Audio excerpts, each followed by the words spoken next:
Good morning, Facebook. Good morning, YouTube. This is Ruben, and I am back with another Ruben Report. This morning, I am up bright and early to go ahead and conclude our engine break-in process journey. From the last video, we put the most amount of miles on the bike that we've ever put on the bike, which is 193 miles. So today, we don't have to go very far. The amount of mileage that we are required to do today is shown here. So that's where we have left off from yesterday. We only need to do an extra 37.8 miles to reach our 500 mile goal. So I'm gonna go ahead and get to it so that way we can go ahead and get this thing over with. And by the time that I get back, I'm going to talk a little bit about some future maintenance that I'm also going to be doing with this bike. Okay. All right, sorry guys, at the start here I forgot to turn on the GPS before I left, so you will see me here shortly at the stoplight coming up that I'm going to be fiddling with my phone to actually turn the GPS on. So mileage is going to be off, odometer is going to be off when it comes to the screenshot that we see at the end, but at least we get to get the time ridden and the top speed, average speed, those types of things. I mean, we're only putting a few miles on the bike anyway, so as far as distance traveled, it's kind of irrelevant at this point. So but besides that, I am finally happy that I'm finally reached 500 miles. It has been quite a long month and a half for this whole inconvenience and setback that I've had to go through. And for those who don't know, I mean, my bike, it's not new. So this is not me going through my first 500 mile break-in. If you've watched or been following my older videos, I mean, I've had this bike for, let's see, 4.5 months now. Yeah. The whole story was that the original engine in this bike, there was just something wrong with it. I had to take it to CSC to have them redo the top end. We suspected that the head is just defective. It wasn't manufactured properly. That's the only real logical explanation for it, because after I would do a valve adjustment, it really started to pop up once I started using the bike every single day. I mean, the first 1,300 miles of me riding the bike was just fine. I did a lot of top speed videos, MPG performance videos, all kinds of different videos, because no one else on YouTube just has any content out there about the bike that really, it explains its performance and what it's really truly like to own this bike from an owner's perspective. No one gives information about that. It's just them going off-road, or if anything, it's them potentially having fun with the bike, or it's folks who use this bike in different countries. So, the information that's given, it's in a different language other than English. So, from my earlier posts, I mean, yeah, I've had this bike for quite a while now. After 1,300 miles, for 1,350 miles or so, for some reason, once I actually started to use the bike for the purpose of which I bought it for, which is to commute to work, taking this very road that I'm riding on right now, although I'm doing it a lot slower than what I usually do. But yeah, riding the bike every day, not just out of the blue just to do content, but once I actually started using the bike every single day, riding 60 miles an hour, or 50 to 60 miles an hour, really about 55 miles an hour at 7,000 RPM, because my bike has lower gearing. When I started doing that, the valves just wouldn't stay put. So I would have to adjust them every 200 miles, or less than 200 miles, more like 180 miles. After 3 days of riding, I'd have to adjust the valves again. And I just kept having to do that over and over and over again. So at the beginning, I was like, am I doing it wrong? Am I, is something's not right here. So I went through that whole ordeal of filming my valve adjustment process and filming, how I actually ride the bike. But still, I just had to keep adjusting every 200 miles. So someone finally within the Facebook groups decided to give their insight and thoughts. And they said, yeah, you probably have a defective valve or a defective head, something. Got a borescope camera. We got to see the inside of those of the valves. What we initially saw, I was like, all right, well, we got to get this fixed. Went ahead and went down to CSC, got this new engine in, and because I have a brand new engine, this is why we started this whole series of me having to ride the bike, do the break-in process all over again. So this is why we're finally up to 500 miles again. Finally, I'm looking forward to doing the valve adjustment finally, and I'm looking forward to using the bike again for the purpose of what I bought it for. And I'm pretty optimistic, just solely in comparison to my break-in process experience that I've had prior versus to the break-in process experience that I've had now. I'm getting way better MPG now than I did prior, although there is a couple performance upgrades that I have on the bike now than I did when I when I first started riding.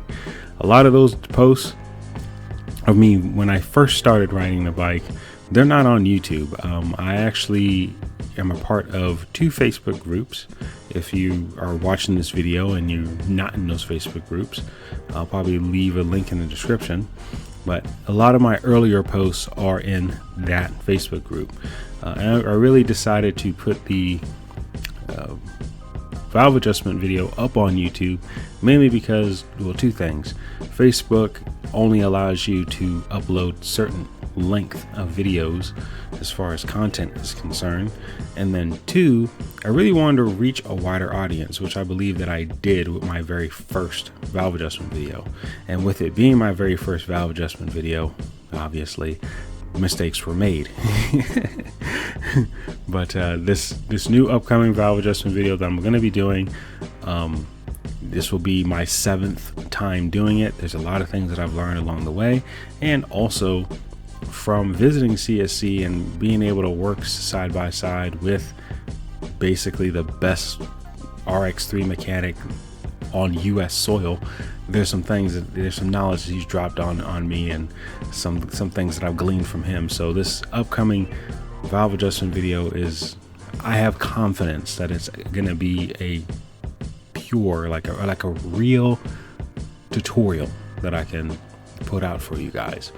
So although CSC themselves don't have a video out, this video that I'm about to make is going to be something that I can with confidence say you can follow this and be sure that you're going to be doing things right.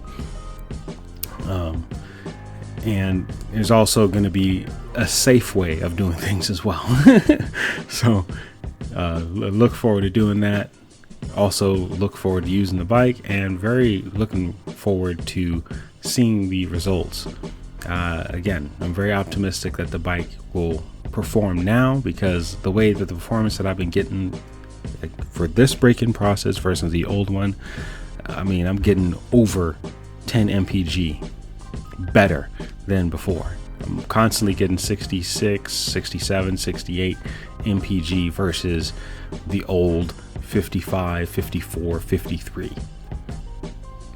And the performance upgrades that I have in comparison to the old time that I was doing it, better spark plug, lower gearing, various other different things.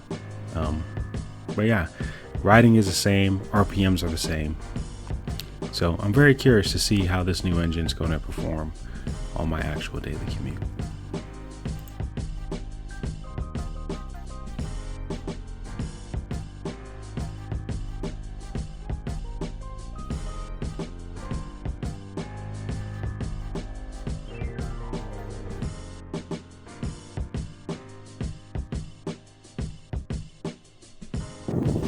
All right, y'all, we are at the halfway mark.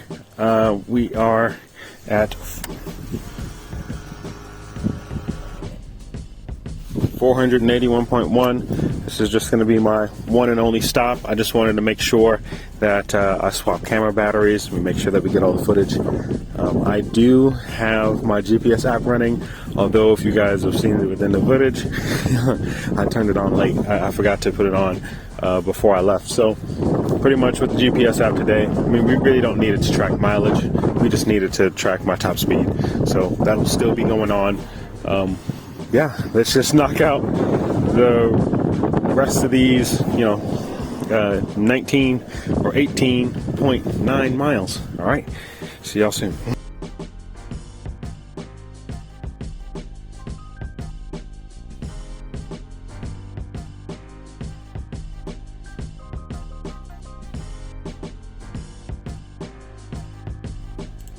All right, the main differences between the bike when it comes to the bike now versus stock, the main performance upgrades that I've done is lower gearing, better spark plug, and a better chain. There's been miscellaneous other different things that are changed as well, as far as like an extended windshield, hand guards, heated grips, bigger top box. I mean, a lot of different things that are kind of like added weight, but performance wise, we're looking at a better spark plug, lower gearing, and a better chain. Those upgrades versus the bike in its very stock configuration, obviously we're going to have some change. And if you go back to my MPG experiment playlist, that's when I still had the bike in its relatively stock configuration, and we did the experiments with all these different upgrades that I just mentioned, mainly the spark plug and the different sprockets that had a tremendous impact on MPG performance. But with the old engine, the best MPG that we got with stock gearing was about 55 miles per gallon. And we increased that to 59 miles per gallon. But right now, with this new engine, I've gotten all the way up to 68 miles per gallon.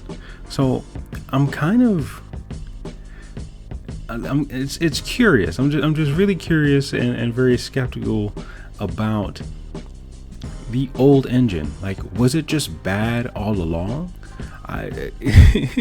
To me, I've done a lot of the performance videos and top speed videos. I mean, obviously the engine was running in a relatively good condition. With the stock gearing, I never was able to get it past 79 miles an hour GPS. And quite frankly, I haven't met anyone. Like, there is literally no one that I know of that with the bike in its standard stock configuration. And when I mean standard stock configuration, I mean the way that you buy it off the showroom floor. Crash guards, boxes, all of that. Someone, no matter how much they weigh, buying the bike in its standard stock configuration, riding on flat ground, reaching its top acclaimed speed of 84 miles an hour. I have not seen anyone be able to do that. There's a lot of videos where folks quote that they reach 80 miles an hour, and that seems plausible. I've done 79, and I'm a really big guy, but going 84, I haven't seen anybody do that yet. And we're not talking about you guys out there who strip the bike down, okay, doing weight reduction or going downhill or having a tailwind. We're talking about flat ground, wide open throttle, the bike giving all that it's got and seeing how fast it can go. So yeah, I haven't seen anybody who can reach the acclaimed top speed of the bike in its standard gearing. So I've done a lot of different top speed tests as far as changing the gearing, so that way I could, especially for me being a bigger guy, that I was able to have the bike pull me a lot easier, and also potentially give me a little bit more consistent performance as far as speed is concerned. And throughout all those videos in that experiment playlist that I've just mentioned, the bike that I have it right now has given me the best MPG performance. But I don't think those upgrades alone is what's contributing to my amazing MPG performance right now. I really think that this new engine possibly is just the way that the bike should have been. Like, that old engine possibly was just bad from the start. Possibly. So I'm very optimistic that the bike will and should perform rather well for the my actual commute that I'm going to be doing. But we'll see. I mean, I'm holding true to my promise. I'm going to be, well, I call it the ultimate endurance test. Though I'm going to be riding my commute route, which is 60 miles a day at 7,000 RPM. 7,000 RPM is what's required with the bike that I have right now, in the configuration that I have right now, having lower gearing. That's the RPM I need to ride at to reach the speeds that I need to reach to go to speed limit. And I'm going to keep the gearing this way because, quite frankly, the bike just performs the best, in my opinion, in this type of configuration. That is 13-tooth front sprocket and the stock rear sprocket. Yeah, I'm going to be doing that for however long I can, and we will see if the bike actually performs the way that it's supposed to. We'll see whether or not I'll be able to reach the 5,000 mile intervals to be able to adjust the valves on according to the actual schedule. We'll see if they actually stay put. If I do have to change them a little bit earlier, that's okay too. I mean, I am riding the bike. I wouldn't necessarily say that I'm abusing it or riding it at high RPMs, but it is relatively up there. So I mean, I'm okay with potentially having to adjust them 2,500 miles, but definitely not going to be doing it every single week like I've done it before. So RX3, get ready. You're about to enter your endurance test. All right, y'all. Thanks for watching, and I will see you guys in the next upcoming videos.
Alright guys, I am back home. We have finally done it. We put 500 miles on the bike. And here it is. All right, 500.1, almost 500 on the dot. I did my best to try to keep it at 500. So there you have it. This saga's finally over. I'm gonna go ahead and make another video about the maintenance things that I'm going to be doing on the bike, mainly because my bike, although I have done the engine break-in for 500 miles, the bike in itself, I have a lot more miles on the bike than just this. So that's how much miles, right? So 2776.2. That's how many miles I truly have on the bike, and there's certain maintenances that need to be done at the 2,500 mile interval, and those are maintenances that I would like to document as well. So I'm gonna put all those things together in one big video, okay? And then tomorrow, because you generally need to let the bike sit for 24 hours. So tomorrow I'm going to do the valve adjustment, Memorial Day, okay? So thank you guys for watching and following along with my journey. Yeah, see you guys in the next video. Stay safe out there. Peace.